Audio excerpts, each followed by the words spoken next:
بسم الله الرحمن الرحيم. الصلاة والسلام على رسوله الكريم وعلى آله وصحبه أجمعين.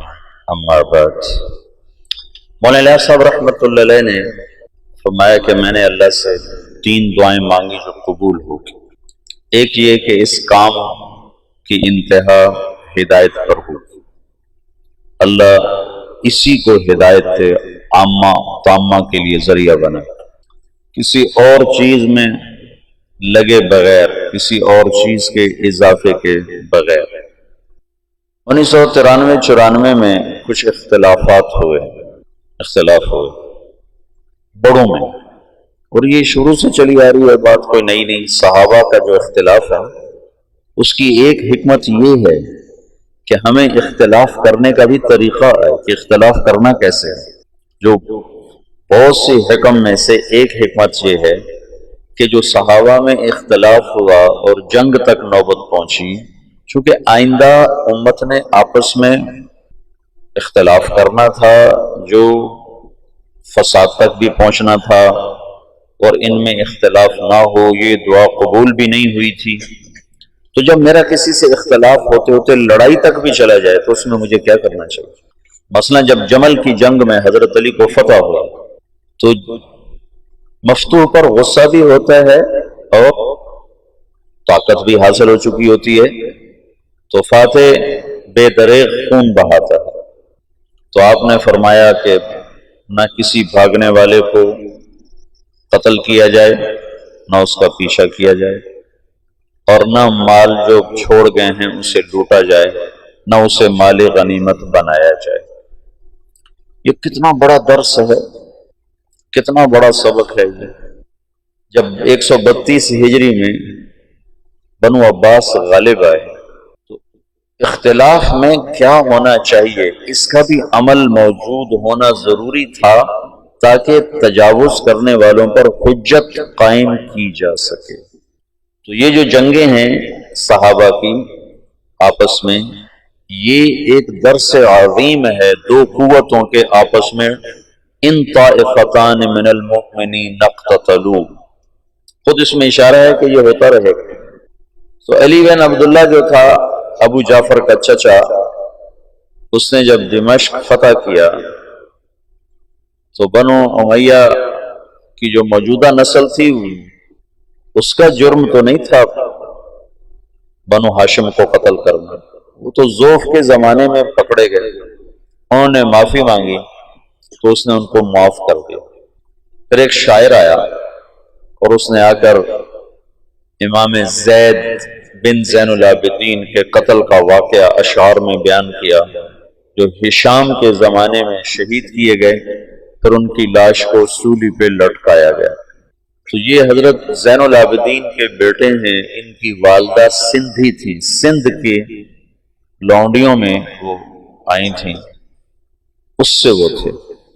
تو جو زیدی شیعہ ہیں جو یمن میں ہیں، وہ امام زید کے پیروکار ہیں، وہ صحابہ کو برا نہیں کہتے، اور اہل سنت والجماعت کے قریب ترین ہیں، قریب ترین، زیادہ سے زیادہ ان پر فسق کا حکم لگتا ہے یا مبتدع بعض چیزوں۔ اس نے وہ واقعہ اشعار میں جو بیان کیا تو 50 نوجوان تھے بنو امیہ کے اس وقت علی بن عبداللہ کے دسترخوان پر مدعو، تو اس نے ایک دم ان کے قتل کا حکم دیا، پھر ان کی لاشوں کو جوڑ دیا، پھر اس کے اوپر دسترخوان بچھایا، پھر ان کی لاشوں پہ بیٹھ کے کھانا کھایا، اوروں کو بھی بٹھایا، خود بھی۔ نیچے ابھی کچھ مرے تھے، کچھ میں جان رمق واقعی تھی، وہ سسک رہے تھے، کراہ رہے تھے، اور وہ اوپر دسترخوان بچھا کے کھانا کھاتا رہا اپنے شرکاء کے ساتھ۔ حمص جب فتح کیا بنو عباس نے تو ان کا جو سالار تھا وہ شہر میں داخل ہوا تو رات کو گھر گھر سے رونے کی آواز آ رہی تھی۔ اس نے کہا یہ کیسی آواز ہے؟ کہ جن کے افراد جنگ میں قتل ہوئے ان کے بچے بیویاں مائیں رو رہی ہیں، کہ ان کا رونا بھی بند کیا جائے تو اس نے ہر گھر میں گھس کر اس کے سپاہیوں نے عورتوں کو بھی قتل کر دیا، بچوں کو بھی قتل کر دیا، ماؤں کو بھی قتل کر دیا، بیویوں کو بھی قتل کر دیا۔ اب یہ پکڑے جائیں گے کہ ان کو معلوم تھا کہ جب آپس کا اختلاف ہو تو کہاں تک تلوار چلتی ہے، حجت قائم کر دی گئی۔ یہ حجت نہ ہوتی تو پھر کوئی کتنا بھی دور جا سکتا تھا۔ تو جب اختلاف ہوا 1993 میں تو مجھے ڈر لگا، وہ اتنا شدت اختیار کر گیا تو مجھے ڈر لگا کہ شاید مولانا الیاس صاحب کی دعا کی قبولیت ہے کہ نہیں ہے۔ لیکن اللہ نے اس فتنے کو ایسے ختم فرمایا، وہ دعوت کی محنت کو پھر ایسے اٹھایا کہ جیسے اختلاف ہوا ہی نہیں تھا۔ دوسری دعا یہ مانگی کہ اس کی شکل کوئی نہ تبدیل کر سکے، جو کرنا چاہے گا نہیں کر سکے گا، یہ اسی شکل کے ساتھ چلے۔ کل بات میں نے کی تھی کہ کچھ اوامر اپنی شکل کے ساتھ منسوس ہیں اور کچھ اپنی ذات کے ساتھ منسوس ہیں، شکل کے ساتھ نہیں۔ جیسے فَاسْأَلُوا أَهْلَ الذِّكْرِ إِن كُنتُمْ لَا تَعْلَمُونَ وَتَعَاوَنُوا عَلَى الْبِرِّ وَالتَّقْوَى وَلَا تَعَاوَنُوا عَلَى الْإِثْمِ وَالْعُدْوَانِ، اور ایسے بے شمار۔ طلب العلم فریضۃ، کیسے کیا جائے شکل موجود نہیں۔ ویسے بھی جو لفظ سبیل ہے وہ الف نام کے بغیر ہے، فمن شاء اتخذ الی ربہ سبیلا، یہ قرآن میں 2 دفعات ہے۔ ان هذه تذکرہ فمن شاء اتخذ الی ربہ سبیلا، ایک دفعہ سورہ مزمل میں ہے اور ایک دفعہ غالباً مدثر میں ہے، نہیں اس میں دہر میں، سورہ دہر میں۔ تو سبیل کا جو لفظ ہے یعنی وہ راستہ جو اللہ تک پہنچائے، یعنی وہ جہد۔ ویسے تو نماز، روزہ، حج، زکوٰۃ یہ اعمال ظاہر ہیں جن کے ذریعے سے آدمی اللہ کو پاتا ہے۔ محنت کا وہ طریقہ جس سے یہ اعمال زندگی میں آئیں اور اللہ کی پسندیدہ زندگی انسان اپنا لیں، وہ ایک نہیں ہے، کئی ہیں۔ فمن شاء اتخذ الی ربہ سبیلا، اگر اس پر ہوتا السبیلا تو پھر ایک ہی راستہ تھا، جب ہو گیا سبیلا تو راستے مختلف ہو گئے۔ جب میں نے 1999 میں یہ شروع کیا یہ طرز تعلیم، تو میرے ساتھیوں نے میرے اوپر بڑے اعتراض کیے کہ یہ سلف کے راستے سے ہٹ کر ہے۔ تو میں نے ان سے کہا، اللہ کے نبی نے کہا ہے من سلک طریقا یلتمس فیہ علما، تم طریق پر الف لام لگا دو تو پھر ایک ہی راستہ ہے، اور اگر شارع نے خود الف لام نہیں لگایا تو یہ اس بات کی طرف اشارہ ہے کہ علم لینے کے لیے ایک راستہ نہیں ہے، بے شمار راستہ۔ ہاں یہ شرط ہے کہ وہ علم تک پہنچائے، صحیح، یہ شرط ضروری ہے، کہیں اور لے کے چلا جائے تو پھر تو ہلاکت ہے، لیکن وہ علم تک پہنچا رہا ہے تو وہ طریق کے عموم میں داخل ہے۔ من سلک طریقا فمن شاء اتخذ الی ربہ سبیلا، سبیل کا جو عموم ہے اس میں ہر وہ جہد جو اللہ سے ملا دے، قواعد شرعیہ سے ٹکراؤ نہ ہو، اصول دین سے ٹکراؤ نہ ہو، تو وہ سبیل کے عموم میں داخل ہے، عموم میں داخل۔ چونکہ یہاں اجتہاد چلے گا، اجتہاد و استنباط پھر نتیجے کے ساتھ مربوط ہوتا ہے کہ اگر وہ نتیجہ دے رہا ہے جس کے لیے یہ اجتہاد کیا گیا تو اس کا مطلب ہے یہ صحیح ہے۔ چند دوائیں ہیں وہ ایک مریض کو کھلائی جاتی ہیں، ان میں سے ایک دوا جب نفع دیتی ہے تو از خود یہ بات متعین ہو جاتی ہے کہ یہی دوا اس کے لیے مفید اور انفع ہے۔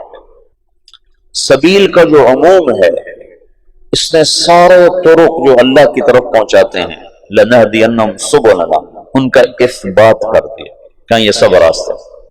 ان تمام سبل میں اللہ نے اپنے نبی سے کہا کہ ان سے کہو ایک سبیل میرا ہے، سبیل نکرہ ہے لیکن اس میں ایک سبیل میرا ہے، وہ تیرا ہونے کی وجہ سے اوروں سے خود بخود ممتاز ہو گیا۔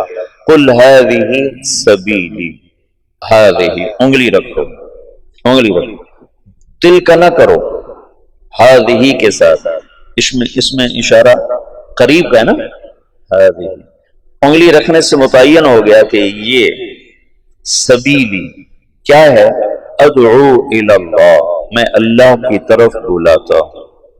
ہذہ کلمہ تانیث ہے، اشارہ ہے کہ تبلیغ کا کام الفت و محبت کا ہے، سختی کا نہیں، مناظرے کا نہیں، تحکم کا نہیں، تجبر کا نہیں۔ جیسے تانیث کو، انثى کو، عورت کو محبت سے لیا جائے تو وہ سب کچھ فدا کر دیتی ہے، اور تم فتوے سنا کے بیویوں کو لینا چاہو گے تو اپنا گھر توڑ بیٹھو گے۔ اگر ہم خامند بن کے دکھاؤ گے کہ ہم خامند ہیں، شریعت یوں کہتی ہے، سجدہ ہوتا تو صرف مجھے ہوتا، تو پھر تم اپنی بیویوں کو باغی بنا دو گے۔ اور اگر محبت کے راستے سے لوگے تو سب کچھ قربان۔ تو ذکر و انثیٰ اس میں برابر ہے، لیکن مرد پھر بھی کچھ سختی برداشت کر جاتے ہیں۔ عورت کا مزاج بہت نازک ہوتا ہے، وہ ذرا بھی سختی برداشت نہیں کر سکتی۔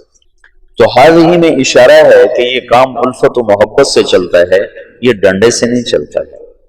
پھر ہذہ سبیلی میں ایک خبر کے ساتھ اظہار فخر بھی ہے کہ اگر تمہیں اپنے راستوں پر فخر ہے تو ہذہ سبیلی، میرا بھی یہ راستہ ہے، یہ میرا راستہ ہے، یہ میرا راستہ ہے۔ سمجھ لو، اس میں لہجے میں اٹھانا، جیسے بڑی گاڑی والا کہتا ہے یہ میری گاڑی ہے۔ میں ایک مثال دیا کرتا ہوں، یہ میری گاڑی ہے۔ تمہارے کئیوں کے پاس سائیکل ہیں، تم کہتے ہو یہ میرا سائیکل ہے، کہتے ہو؟ تم تو ویسے ہی تواضع میں مر جاتا ہے کہ سائیکل ہے، چہرے پر بھی تواضع آ جاتی ہے۔ ہذہ سبیلی، اس میں ایک اظہار فخر ہے کہ کہو میرے نبی یہ ہے میرا راستہ، ادعو الی اللہ۔ تو سبل سبیلا میں ایک سبیل اللہ کے نبی کا ہو گیا تو اپنے آپ ممتاز ہو گیا، اپنے آپ اونچا ہو گیا۔ علی بصیرت، اس راستے کی سواری کیا ہے؟ بصیرت، پیسہ نہیں، ڈگری نہیں، سند نہیں، بصیرت، شکل و صورت نہیں، بصیرت۔ بصیرت صفات کے مجموعے کا نام ہے، اس کا کوئی ایک مطلب نہیں کہا جا سکتا۔ بیگ اٹھا لو، بھائی بیگ ہے، کہتے بھائی بیگ اٹھا لو، تو خالی بیگ مراد ہے یا اس میں چیزیں بھی ہیں؟ خالی بیگ کو لے کر کیا کرو گے چلے میں؟ بھائی ایک بیگ بھی ساتھ لے لو، ہم کہتے ہیں بھائی ایک بیگ لے لو، تو بیگ سے مراد ہے کہ خالی بیگ اٹھا کے چل پڑو۔ بیگ کے لفظ میں ساری چیزیں آ گئیں خالی بیگ کہنے سے۔ بصیرت یہ 6 نمبر کا مجموعہ بصیرت، یہ 6 صفات اور جتنی صفات ایمان ہیں ان سب کے مجموعے پر بصیرت کا لفظ میرے خیال میں آنا چاہیے، علی بصیرت، کہ اس راہ کا جو مسافر ہے اس کی سواری پیسہ نہیں، ڈگری نہیں، اس کی سواری صفات ایمان ہے۔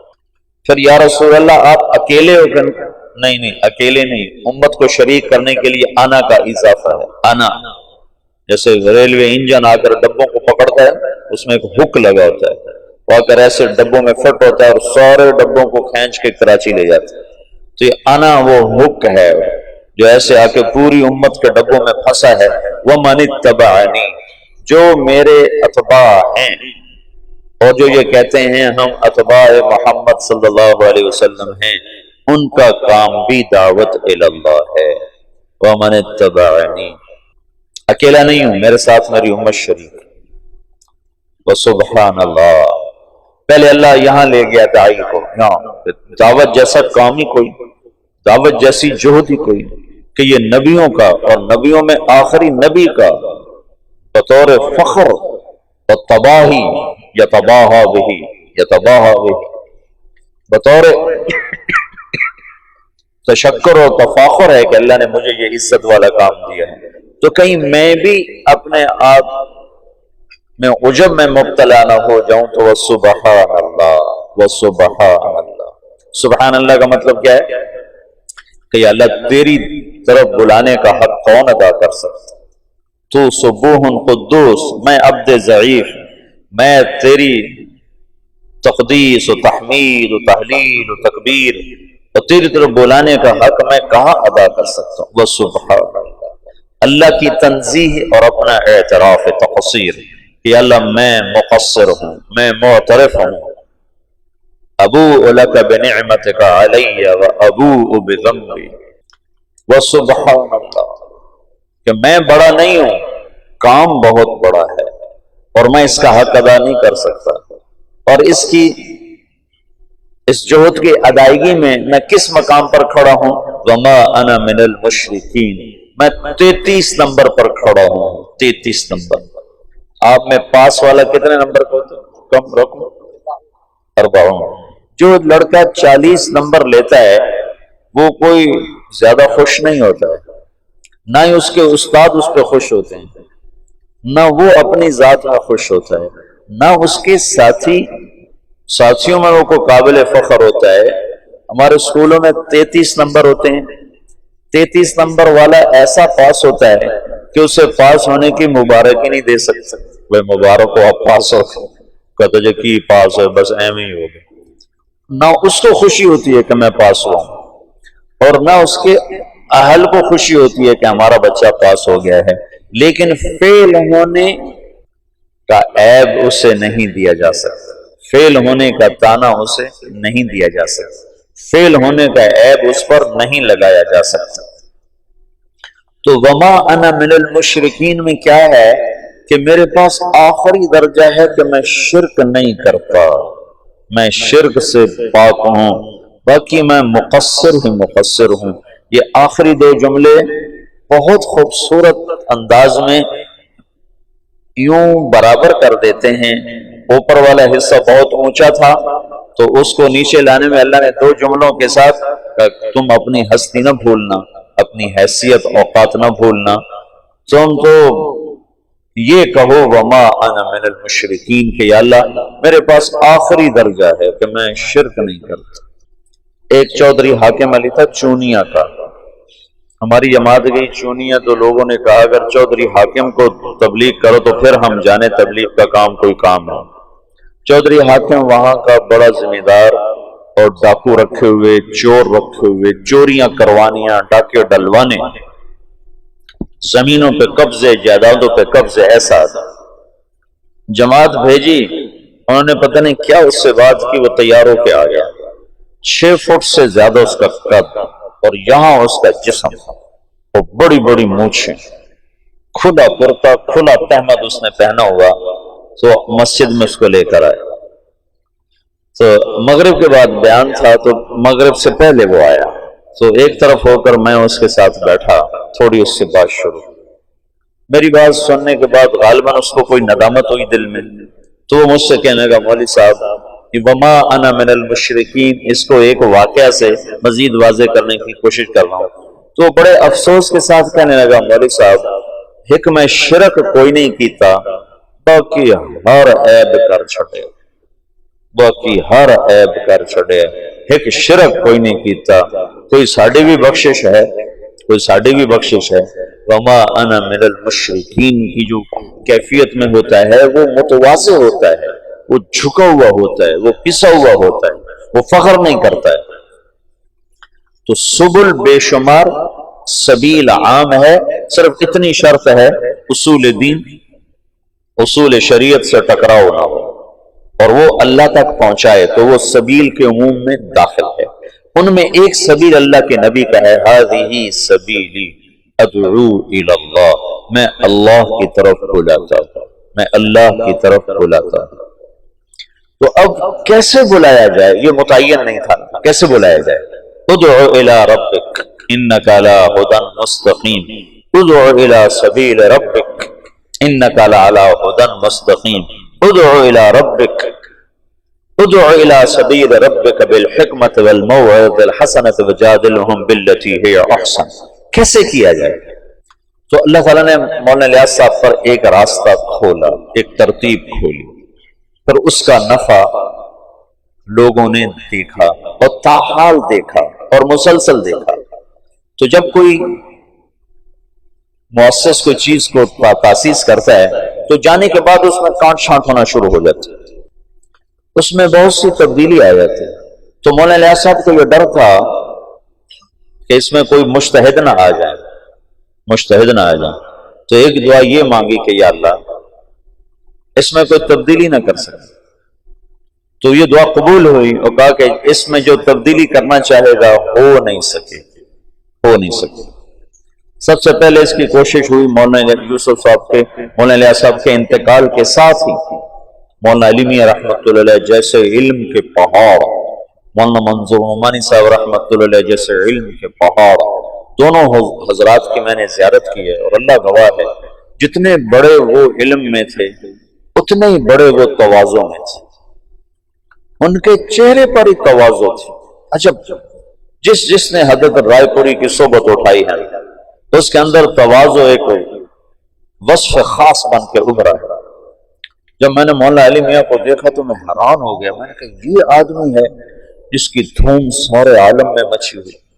اگر مجھے کوئی بتاتا نہیں کہ یہ ہیں ابو الحسن علی تو میں کہتا ہے کوئی باہر سے دکاندار اٹھ کے آیا بیٹھا ہے کمرے میں۔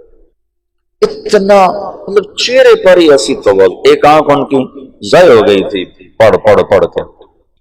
تو یہ اتنے بڑے لوگ تھے، اور مولانا یوسف صاحب رحمۃ اللہ ان کے مقابلے میں بہت چھوٹے تھے، عمر کے لحاظ سے نہیں، علم کے لحاظ سے۔ تو ان دونوں حضرات نے کہا یوں ہونا چاہیے، یوں ہونا چاہیے، یوں ہونا چاہیے۔ جہاں مولانا الیاس صاحب چھوڑ کر گئے ویسے ہی چلے گئے۔ تو یہ حضرات الگ ہوئے، ان کے الگ ہونے پر لکھنؤ میں کام رک گیا ایک عرصے کے لیے۔ تو ان حضرات نے منع کر دیا، نظام الدین خط لکھ دیا کہ یہاں جماعتیں نہ بھیجیں، ہم خود جماعتیں بھیجیں۔ پھر میں نے کل آپ کو سارا بتایا تھا، یاد ہے نا، مولانا عبدالباری ندوی کی بات بتائی گئی، یوسف کی بات چل رہی ہے، ہماری کیوں نہیں چل رہی؟ تو مولانا منظور نعمانی نے تو پھر واپسی کر لیا، رجوع کر لیا، اور تائید بھی، اور اپنی تصانیف میں بھی اس کا تذکرہ کیا۔ اپنے یہاں تشریف لائے تھے، یہ جو کچہری بازار کی مسجد میں تشریف لائے اور بیان کیا۔ اس بیان میں لانے والے تھے ان کو جماعت اسلامی والے مفتی صحیح الدین کاکا خیل رحمۃ اللہ علیہ، بڑے نیک بزرگ تھے یہاں، یہ جو ہماری کچہری بازار کی مسجد ہے، جماعت اسلامی کے بڑے سرگرم آدمی تھے، بہت بہت بہت نیک آدمی، وہ لائے تھے۔ تو انہوں نے سارا بیان تبلیغ پہ کیا، سارا بیان۔ کبھی میں نے تو نماز بھی تبلیغی جماعت سے سیکھی، میں آج تک بھول نہیں سکتا کہ منظور نعمانی کہہ رہا ہے بھائی میں نے تو نماز بھی تبلیغ والوں سے سیکھی۔ میں التحیات للہ والصلوات والطیبات السلام علیک ایھا النبی ورحمۃ اللہ وبرکاتہ پڑھا کرتا تھا۔ تو ہمارا مذاکرہ ہو رہا تھا نماز کا، تو ایک ان پڑھ میواتی بیٹھا ہوا تھا، اس نے سنا تو اس نے مجھے کہا مولوی صاحب یوں نہیں پڑھتے، یوں پڑھتے ہیں التحیات للہ والصلوات والطیبات السلام علیک ایھا النبی ورحمۃ اللہ وبرکاتہ۔ مولوی صاحب ناراض نہ ہونا، یہ الف نہیں پڑھا جاتا جب اس کو اکٹھا پڑھتے ہیں، ہاں جب یہاں ٹھہر جاؤ تو پھر السلام علیکہ پڑھتے ہیں، لیکن اگر اکٹھا پڑھیں تو الف نہیں پڑھا جاتا۔ کہ بھائی میں نے تو نماز بھی تبلیغ والوں سے سیکھی۔ کہہ سکتے ہو تم تو بھی مولوی بھی نہیں، ویسے علامہ تو تم بنے ہوئے ہو، ہم علماء ہیں، ہم علماء ہیں۔ کہ میں نے تو نماز بھی تبلیغی جماعت میں سیکھی، انہوں نے مجھے اتحیات پڑھنے سکھائی، ان کا رجوع ہو گیا تھا۔ لیکن مولانا علی میں رحمت اللہ علیہ بعد میں زبانی تو تعریف توصیف کے کلمات فرماتے تھے، لیکن کسی کتاب میں انہوں نے کوئی اشارہ نہیں کیا، اور وہ جب انہوں نے بیرون ملک میں تبلیغ کے اثرات دیکھے تو پھر جا کر ان کا دل نرم ہوا۔ اچھا وہ تو خارجی حیثیت تھی۔ 1996 97 98 میں تبلیغ کے روح رواں لوگوں نے تبلیغ کے نظام کو بدلنے کی کوشش کی۔ روح رواں جن پر تبلیغ گھوم رہی تھی، جو وہ اور تبلیغ ایک ذات بن جائیں، ان لوگوں نے اس کو بدلنے کی کوشش کی اور سارا زور لگا دیا۔ تو پھر مجھے مولانا الیاس صاحب کی یہ بات یاد آئی کہ یہ کام میں کوئی تبدیلی کرنا چاہے گا تو ہو نہیں سکے گی۔ تو میں نے کہا اب تو ہو رہی ہے، اب تو امیر کارواں خود کر رہا ہے، اب کیسے نہیں ہوگی؟ اوہو، لیکن جیسے سپرنگ ہوتا ہے نا، اس کو جتنا کھینچو جب چھوڑو تو پھر واپس اپنی جگہ پہ چلا جاتا۔ تو کو 5-6 سال 96 97 98 99 2000 5 برس مسلسل پورا زور لگا کہ اس میں کچھ تبدیلی کی جائے، اجتہاد کیا جائے، یہ ٹھیک نہیں، یہ ٹھیک نہیں، یہ کیوں جائے، یہ کیا جائے، یہ کیا جائے، اور کرنے والے اعلیٰ سطح کے لوگ۔ تو وہ اس بندے الیاس کی دعا قبول تھی، اس کو اللہ نے اسی نہج پر رکھا، تو وہی گشت ہے، وہی تعلیم ہے، وہی بیان ہے۔ اور تیسرا یہ فرمایا، وجہ اس کی یہ ہے کہ جب تک اللہ تعالی کی طرف سے نفع کی شکلیں قائم ہوتی رہتی ہیں تو انہی کو بڑھایا جاتا ہے۔ نظام الدین سہالوی صاحب کا انتقال ہوا تھا 1747 میں، 1747۔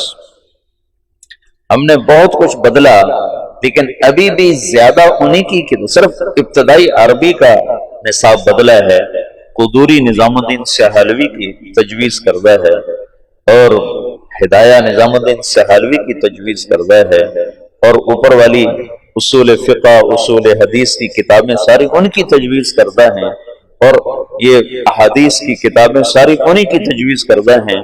1747، 1847، 1947، 2010، کوئی 250 برس گزر چکے ہیں۔ اس شخص کی تجویز کو اللہ نے پسند کیا، اور اسی پر بنیاد بنتی جا رہی ہے، بنتی جا رہی ہے۔ تو جب تک کوئی چیز نفع پہنچا رہی ہوتی ہے تو اللہ تعالیٰ اس کو باقی رکھتا ہے، کیونکہ دین کو اللہ نے باقی رکھنا ہے، اور جب اس کے نفع گھٹنا شروع ہوتے ہیں تو از خود اس میں تبدیلی آنی شروع ہو جاتی ہے۔ تو مولانا الیاس صاحب نے اللہ سے یہ مانگا، اللہ نے ان کو دیا۔ تیسری بات یہ تھی، جو مخالفت کرے گا ہلاک ہو جائے گا، جان بوجھ کے جو مخالفت کرے گا اللہ اس کے ٹکڑے ٹکڑے کر دے، یہ کہا اس کے ٹکڑے ٹکڑے کر دے۔ ایک دلیل کی وجہ سے مخالفت کر دے، وہ تو کوئی کتنی بڑی فتویٰ دے دے پھر بھی اس کو ہم معذور سمجھیں گے کہ دلیل سے بات کر رہا ہے، لیکن جاننے کے بعد کوئی مخالفت کرے گا تو اللہ اسے ہلاک کر دے گا۔ تو یہ کتنا بے جان سا گشت نظر آتا ہے تمہارا۔ ایسے ہی ہر مسجد کا حال ہے، تبلیغ والے 50، گشت کرنے والے 5، اور تبلیغ کا متعارف 2000 اور بیٹھنے والے بیان میں 20۔ یہ آپ سارے فیصل آباد میں جاؤ، آپ کو ہر مسجد میں گشت نظر آئیں گے، تھکے ہوئے، مرے ہوئے، بولنے والے بول رہے ہوتے ہیں کہ جلدی سے کہیں کل بولو کون کون تیار۔ چونکہ آگے بیٹھنے والے جو سارے مراقبہ میں بیٹھے ہوتے ہیں تو بیچارہ بولنے والا کیا بولے، سارے جو سر جھکا کے بیٹھے ہوتے ہیں تو بولنے والے کی ویسے ہی ہمت ختم ہو جاتی ہے۔ تو دیکھنے میں یوں نظر آتا ہے کہ یہ کیا مرے مرے گشت ہیں، اس سے تو کچھ بھی نہیں ہونا چاہیے، لیکن جب اجتماع ہوتا ہے تو لوگ کہاں سے آ جاتے ہیں۔ جب ہم دنیا میں پھرتے ہیں تو وہاں اس کے اثرات کیسے نظر آ جاتے ہیں ساری دنیا میں۔ میں یہاں یہ پیچھے عصر کے بعد چل رہا تھا، 3 نوجوان آئے، میں نے کہا کہاں سے آئے ہو؟ کہا جی ہم اسپین سے آئے ہیں۔ میں یہ سمجھا یہ اسپین سے آئے ہیں، اسپین، ہسپانیہ، اٹلی کی، یہ فرانس کے ساتھ۔ تو مجھے یہ، میں نے کہا پاکستان میں کہاں کا ہوگا؟ جو گجرات ہے۔ تو میں یہ سمجھا کہ یہ ان پڑھ لوگ ہیں، مزدور، تو اسپین کو اسپینے کہہ رہے ہیں، پنجاب میں اسپینے جو آئے ہیں، اسپینے جو۔ جس میں میں ناروے گیا تو ایک ہماری وہاں رشتہ، میرے ماموں کی بیٹی رہتی ہے، تو کہنے کی ویکھیا ساڈا ناروا، میں کہا ویکھ لیا ناروا ویکھیا ساڈا ناروا، میں کہا ویکھ لیا تیرا ناروا۔ میں یہ ان پڑھ ہیں تو یہ اسپین کو اسپینے کہہ رہے ہیں، لیکن پھر مجھے خیال آیا، میں نے کہا بھائی کہاں سے آئے ہو؟ کہا جی اسپینے سے آئے ہیں۔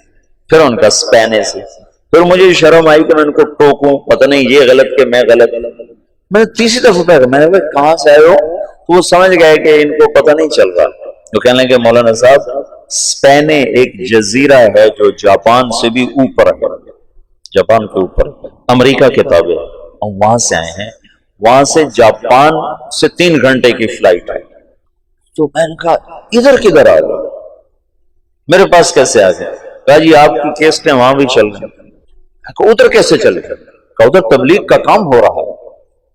میں نے کہا وہاں کون پہنچ گیا؟ پاکستان سے۔ تو میں آج پہلی دفعہ اسپینے کا نام سن رہا ہوں۔ کہا جی آسٹریلیا سے جماعتیں پہنچی وہاں چلے چلے، کیونکہ آسٹریلیا وہاں سے قریب ہو جاتا ہے، آسٹریلیا سے وہ جزیرہ کو 4 گھنٹے کا جہاز بن جاتا ہے۔ کہا جی آسٹریلیا سے جماعتیں ہمارے پاس آئیں، ہماری ساری راتیں کلب میں گزرتی تھی، ناچ گانے میں گزرتی تھی، اور وہاں بہت بڑی جامع مسجد ہے، اور اس میں کوئی 1 لاکھ کی آبادی ہے، 10-15 ہزار مسلمان ہیں، اب ان کی راتیں کلب کی بجائے مسجد میں گزرتی۔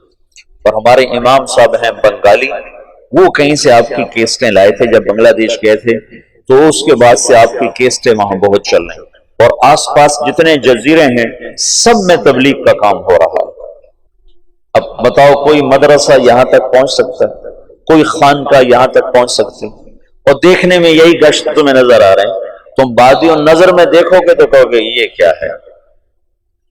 خود اپنے آپ کو بھی کئی دفعہ خیال آتا ہے، لیکن جو چیز اللہ کے ہاں قبول ہو جاتی ہے اس کے اثرات بارش کے قطروں کی طرح آہستہ آہستہ آہستہ پڑتے رہتے ہیں اور بات آگے چلتی رہتی ہے۔ سارے عالم کے انسانوں تک اللہ تعالیٰ نے اپنے پیغام کو پہنچانے کی ایک شکل قائم فرما دی۔ تو میرا یہ جی چاہتا ہے کہ تم انشراح صدر کے ساتھ اس میں چلو۔ تو یہ صفات کو سیکھنے کی محنت ہے۔ اگر تو تبلیغ کا کام صرف تقریر کی محنت ہے پھر تو تم میں سے کسی کو جانے کی ضرورت نہیں۔ اگر معلومات کی محنت ہو پھر بھی تمہیں جانے کی ضرورت نہیں کہ تمہیں تبلیغی معلومات ساری حاصل ہیں۔ تم 6 نمبر پر تقریر کر سکتے ہو، تم بعض بچے بہت اچھی کر سکتے ہوں، لیکن یہ ان 6 صفات کو اندر اتارنے کی اور پورے عالم میں پہنچانے کی محنت ہے۔ اور ابھی پاکستان میں بھی ایک بے بہاؤ خلقت ایسی پڑی ہے جو تبلیغ کے کام سے ناآشنا ہے، جنہیں پتہ ہی کوئی نہیں تبلیغ کیا کام ہے۔ اور سارا عالم تو پھر سارا عالم ہے۔ یہ ایک رخ۔ دوسرا رخ میری ذات سے متعلق ہے کہ میں خود ان ایمانی صفات میں آگے بڑھنا چاہتا ہوں۔ صرف میں تقریر کے لیے یقین کی کلمے کی بات کرنا تقریراً نہیں ہے، قلباً چاہتا ہوں۔ نماز پہ صرف بولنا نہیں ہے، نماز پڑھنا چاہتا ہوں۔ علم پہ صرف تقریر نہیں ہے، علم کا تاثر چاہتا ہوں۔ ذکر پہ صرف بیان نہیں ہے، میں ذاکر بننا چاہتا ہوں۔ اخلاق پہ صرف گفتگو نہیں ہے، میں اخلاق والا بننا چاہتا ہوں۔ اخلاص کے صرف نقطے بیان کرنا نہیں ہے، میں مخلص بننا چاہتا ہوں۔ تبلیغ کی صرف قرآن و حدیث سے دلیل دینا نہیں ہے، میں تبلیغ والا بننا چاہتا ہوں۔ مولانا الیاس صاحب فرماتے تھے میں اس کام سے 2 باتیں چاہتا ہوں، ایک اندر ایک باہر۔ اندر یہ چاہتا ہوں کہ اللہ پر مر مٹنے کے سوا ہر جذبہ ختم ہو جائے، اور باہر یہ چاہتا ہوں کہ اللہ کے نام کو لے کر دنیا کے آخری کنارے تک پہنچنے کی شکلیں قائم کی جائیں۔ تو کلمے کا جو یقین ہے یہ تو ہم مدرسے میں نہیں پڑھاتے، ہم تو کلمے کی لغوی چیز آپ کو بتاتے۔ تمہارے استاد شیخ رمزی فرما رہے تھے کہ ان کے استاد صاحب نے لفظ اللہ پہ 1 مہینہ تقریر کی دارالعلوم میں۔ 1 مہینہ۔ یہ مشتق ہے کہ جامد ہے کہ پتہ نہیں الف لام کون سا ہے، اور یہ ولیحہ سے ہے، علیحہ سے ہے، تو مدرسے میں تو یہ بتایا جائے گا، لیکن اللہ دل میں حرارت پیدا کرے یہ مدرسہ نہیں بتا سکتا۔ نہ یہ مدرسے کی زبان ہے کہ وہ تمہیں ایسے اللہ بتائے کہ دل دماغ تمہارا ہل کے رہ جائے اور پر ہو جائے اس کی محبت سے۔ تبلیغ اللہ کی محبت تک پہنچنے کے لیے پہلے نمبر کی دعوت سکھاتی ہے۔ پہلا نمبر بولو، بولنے میں تم انتظار کرو کہ میرا بیان رکھا جائے، اور میں تمہیں بار بار کہہ رہا ہوں بیان کے شوقین نہ بننا ورنہ مجھے بدنام کرو گے۔ میں پہلے بدنام ہوں تبلیغ میں، تم اور نہ مجھے بدنام کرنا کہ تم بیان کے لیے آگے آگے ہو جاؤ کہ میرا بیان رکھو، میرا بیان، پیچھے پیچھے رہو، پیچھے پیچھے رہو۔ طے ہو جائے کرو، نہ ہو تو کوشش نہ کرو کہ میرا بیان ہو۔ ہاں انفرادی دعوت سارا دن دو۔ یہ ابھی آخری سال کے بچوں کو میں بتا رہا ہوں کہ جب میری شادی ہوئی تو اس کے بعد رائمنڈ جانا مجھے لگے جیسے میں تھانے پہنچ گیا، دل ہی نہ لگے، اتنی وحشت ہو۔ گھر چھوڑنے کی وحشت میری ختم ہو گئی تھی جب میں 11 سال کا تھا، تو میرے ماں باپ نے مجھے لاہور داخل کرا دیا، تو وہ 2-3 سال میں روتا رہا گھر کی یاد میں۔ پھر میرا دل سخت ہو گیا، نہ ماں یاد آتی، نہ باپ یاد آتا، نہ گھر یاد آتا۔ لیکن جب شادی ہوئی تو پھر دوبارہ گھر یاد آنے لگا، بیوی یاد آنے لگی۔ تو میں جب فیصل آباد سے رائمنڈ جاتا تھا تو میں اپنا علاج کرتا تھا، اپنا علاج میں مسجد میں چلا جاتا اور میرا دل نہیں کر رہا ہوتا تھا میں کسی سے بات کروں، اور میرا دل نہیں کر رہا ہوتا تھا کہ میں کسی کے ساتھ بیٹھ جاؤں، لیکن میں زبردستی اپنے آپ کو مسجد میں لے جاتا۔ اس وقت میں اتنا مشہور نہیں تھا تو مجھے بیٹھنا کوئی مشکل نہیں تھا، تو میں کسی کونے میں بیٹھ کر ایک آدمی کو پاس بٹھا کر اس کو دعوت دینا شروع کر دیتا، پھر وہ اٹھا، پھر دوسرے کو اس کو دعوت دینا، وہ اٹھا، میں کوئی 2-2.5 گھنٹے دعوت دیتا تھا، تو میرے دل پر جتنا گھر کا تاثر ہوتا تھا وہ ظاہر ہو جاتا تھا۔ پہلے نمبر میں یہ موضوع ہے کہ میں اپنا یقین بدلنا چاہتا ہوں، یقین بدلنا ہے، صرف تقریر کا معنی یقین بدلنا ہے۔ یقین مثل خلیل آتش نشینی، یقین اللہ مستی خود گزینی، سنے تہذیب حاضر کے گرفتار، غلامی سے بتر ہے بے یقین۔ یقین بدلنا ہے تو اس کو سنو سناؤ، سنو سناؤ، جب بیان ہو تو بیان بھی کر دو، لیکن بیان کی تمنا نہ کرو، خدمت کی تمنا کرو گا، جی مجھے لگاؤ خدمت، چاہے روز لگاؤ۔ جب میں ایسا مشہور نہیں تھا تو میں خدمت کرتا تھا، عمومی گشت میں ضرور جاتا تھا، جب تک لوگوں نے مجھے تنگ کرنا نہیں شروع کیا میں عمومی گشت میں نے نہیں چھوڑا۔ وہ پھر یوں ہونے لگا کہ میں گشت میں نکلتا تو 50 آدمی صرف مجھے دیکھنے کے لیے ساتھ چل پڑتے تھے، تو پھر مجھے مجبوراً عمومی گشت چھوڑنا پڑا، ورنہ میں نے گشت نہیں چھوڑا۔ تبلیغ کا کام بولنے میں جلدی آ جاتا ہے، کرنے میں جلدی آ جاتا ہے، کرنے میں جلدی آ جاتا ہے۔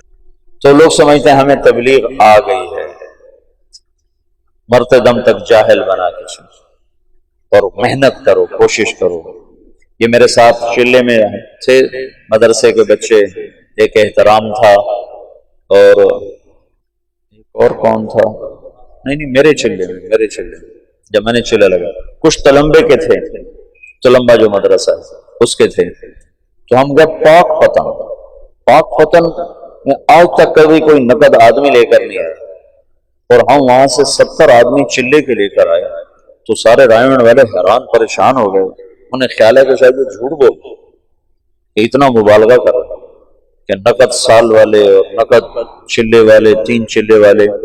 تو یہ سارے نوجوان، وہ 2 لڑکے تلمبا کے تھے، ایک یہ احترام تھا یہاں کا، یہ رات 2-2 بجے تک گشتیں کرتے رہتے تھے، اور کبھی ایسا بھی ہوا کہ عشاء کے بعد گئے اور فجر کی نماز پہ واپس آئے۔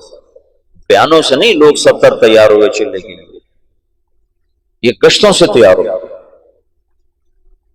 تو بڑی خوشی ہوئی کہ ایسی جان مارنے والے موجود ہیں جن کی محنت سے، تمہاری محنت سے ایک آدمی بھی ہدایت پہ آ جاتا ہے تو ہمارے لیے کافی۔